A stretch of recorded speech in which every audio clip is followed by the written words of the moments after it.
You want me to fly 12 hours earlier because it's cheaper? I, 56 male in the UK, was working in Africa as an operations manager for a large global security company from 2009 to 2014. The country I was working in had been through a long civil war and was underdeveloped. Think no paved roads, people living in very traditional African lifestyle. At the time, I had been working there on a 10 weeks in country, 2 weeks at home rotation for about 4 years.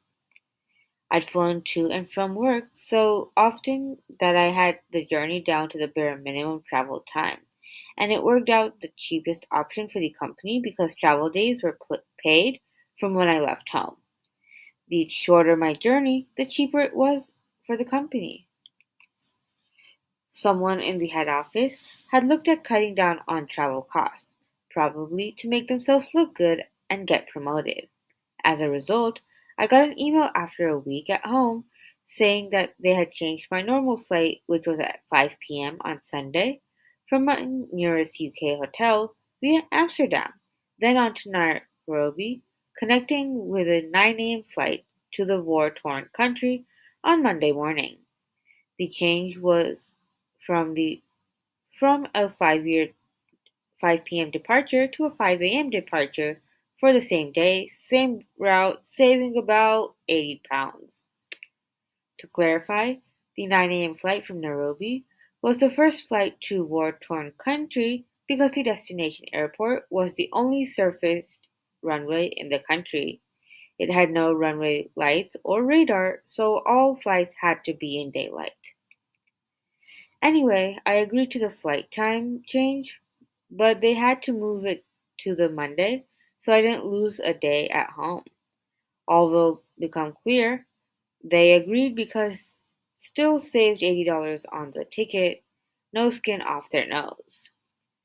Once I got the flight confirmation, I contacted the travel desk asking for hotel and taxi bookings.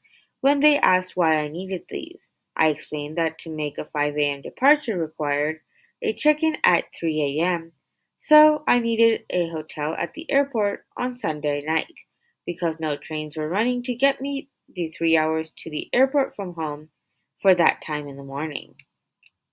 The flights they booked would get me into Naomi for 7 p.m. after dark, so I needed a hotel there and a taxi each way to and from the hotel to get me onto the 9 a.m. flight on Tuesday. The same flight I would have been on if I left at 5 p.m., but it was a day later. A couple of days go by, and I got a phone call from the company travel desk telling me that the travel plan was confirmed. I was on the 5 a.m. flight with a hotel reservation at my UK airport the night before, a hotel in Nairobi after landing, and the taxi would collect me from Nairobi and drop me off to the airport for my final connection. I asked about the cost saving. They said £80. I then asked about the hotels and taxis. They replied, "Oh, that doesn't come out of our budget, so that's operations budget and you're fine." I was happy. I was arriving back at work a day later, still paid the same amount with a night out in Nairobi to sweeten the deal.